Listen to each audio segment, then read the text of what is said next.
Hi there, I'm Lena Anani, and you're listening to She Wrote a Book, where I interview amazing women from all over the world who also happen to be published authors. I created this show to educate, entertain, and inspire you to be the voice you want to hear in the world. Did you know this episode comes with a free gift? It's a webinar for aspiring authors who want to learn my insider secrets on writing and publishing books. You can access this free training instantly at SheWroteABook.com/bonus. Now let's get started. You are listening to episode number 48 of She Wrote a Book, and today I'm interviewing Mary Treacy O-Keefe, author of the book Meant to Be Moments, Discovering What We Are Called to Do and Be. Using inspirational life stories, Meant to Be Moments provides a process that helps people live more fully by paying attention, reflecting, asking for guidance, and saying yes to events they believe are meant to be. Mary Treacy O-Keefe MA is a spiritual director, former radio show host, hospice volunteer, and best-selling author of Meant to Be Moments, Discovering What We Are Called to Do and Be, and Fin Places, Where Faith is Affirmed and Hope Dwells.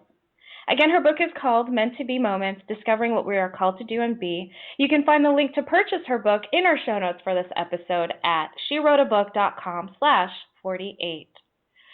So, Mary, thank you so much for being a guest today. I'm really excited about this. My first question is, what inspired you to write and publish this book? Oh, thanks for asking that question. It's a great one, Lena. I was inspired to write this book because, as you mentioned, I have another book out called Fin Places, Where Faith is Affirmed and Hope Dwells.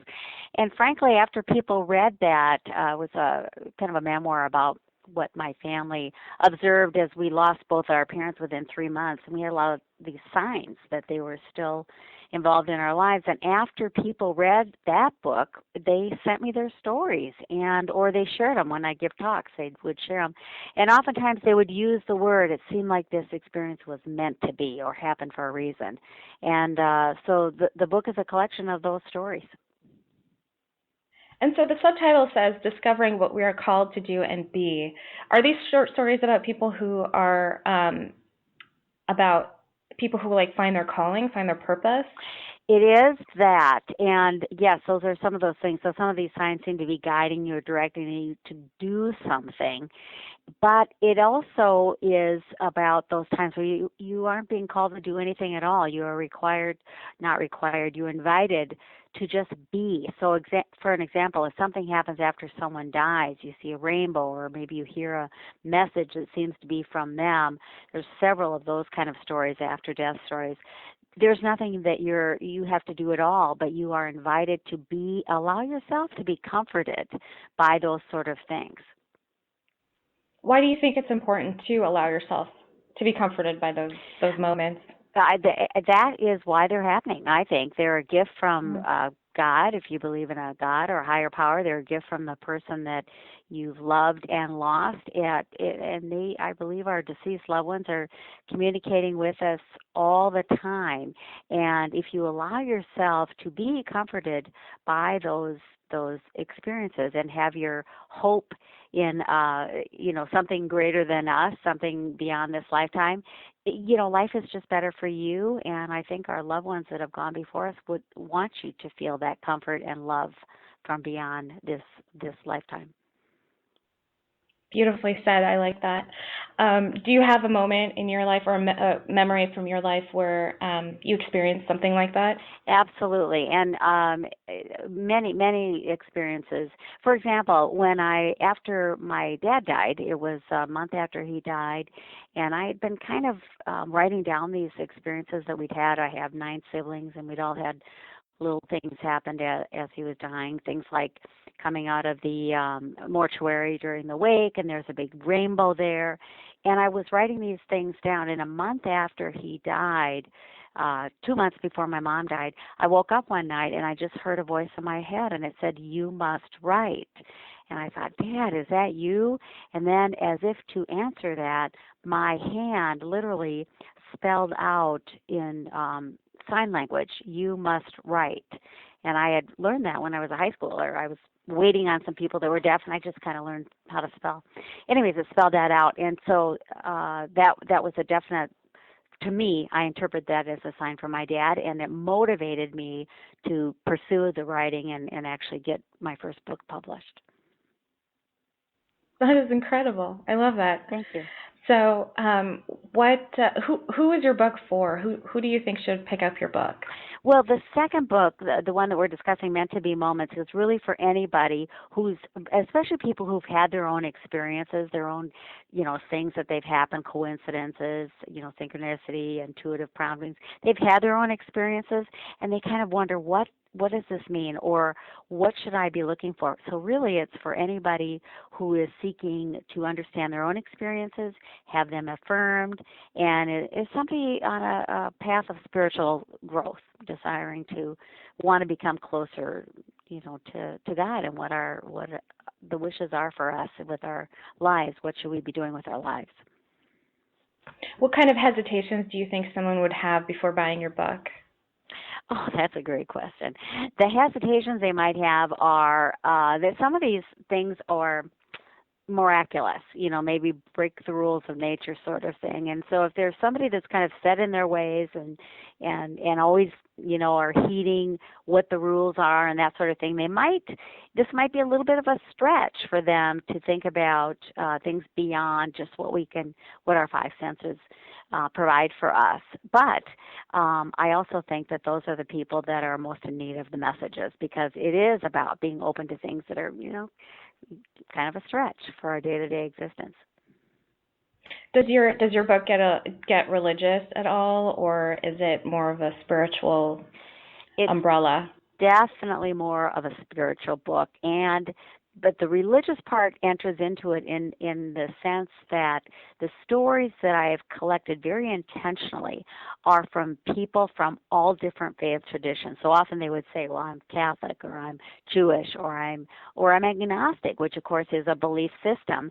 And that's what I love about these meant to be stories, these moments, is that they are experienced by people from all different religions and faith traditions. And so it's very intentionally, again, wanting to say that we all have these. Let's listen to each other's stories. Let's honor each other's stories, because we are spiritual beings having a physical experience. And so let's heed those spiritual messages that we get. It's not about any particular religion. That's awesome. I love that. Very, very open and expansive. Mm-hmm. Very cool. Thank you. Very cool. So how can our listeners learn how to live more fully and be more open to these meant to be moments? Well, in the book, it isn't just a collection of stories. I actually describe kind of a four-part process, and this is how I live, and here's the steps very quickly. Paying attention to these experiences, and I, give all sorts of examples. Usually when something happens that's meant to be, that it is something that you should pay attention to. It can be, again, this after-death synchronicity, intuitive messages, or nature, anything like that, things that you would say are maybe like a sign. So pay attention to those things. Reflect upon them. What are they telling you to do? Are they telling you to do something? Are they providing some kind of feeling or emotion that you can experience and feel that comfort, or feel that connection with another person that maybe is trying to reach you? Asking for help, asking for guidance, asking for maybe a friend, asking for what you need, somebody to help you understand these experiences. And then the last thing is just to say yes. When you are prompted to do something that motivates you to reach out in kindness and love to another person, do it. What happens if you say yes? Oh my gosh, when you say yes, and I've heard this time and time again, it's not just my own experience, Lena, it's that when you start saying yes to these opportunities to be more kind and caring and helping yourself, frankly, and others, what you'll notice is you'll observe more and more of these experiences. And this is what people share with me all the time. It's so cool.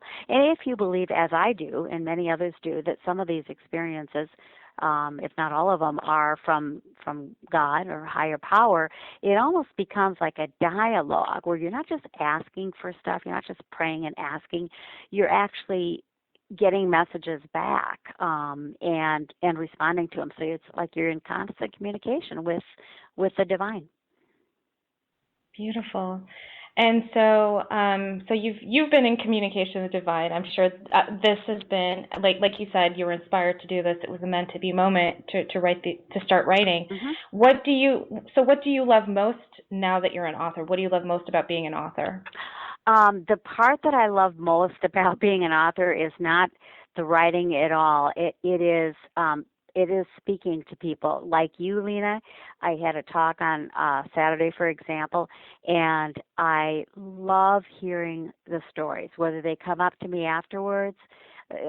Several people came up to me after my talk on Saturday and just share their stories. And I love seeing them be in tune more to their own experiences and getting excited to hear that other people have experiences, that they're not weird at all to have these experiences. And of course, that's how my second book came about, was recording those experiences. But really what gives me the most satisfaction is seeing people excited about their own lives and the meant to be moments in their own lives. That gives me great joy. Beautiful, beautiful response. I love it. Mary, thank you so much for being our special guest today. We will have a link to your book in the show notes for this episode, and our listeners can find that at SheWroteABook.com/48 to learn more about our author and her very inspiring book. Thanks again, Mary. It's been a pleasure. Thank you, Lena. It was my pleasure, too. Thank you for listening to She Wrote a Book. If you enjoyed this episode, then subscribe now so you can automatically get access to all new episodes, and feel free to share your inspired thoughts with us in the comments too. I'd love to hear from you. Are you ready to write your own book? Get started now with my quick and concise webinars so you can learn my insider secrets on writing and publishing your own book. Claim your free gift now at SheWroteABook.com/bonus. Until then, may you always feel good and make magic. Feel good, make magic now. Lena, Anani will show you how. Ignite that wisdom inside of you and show the world what you do. To publish, write, and promote, learn the best way to go.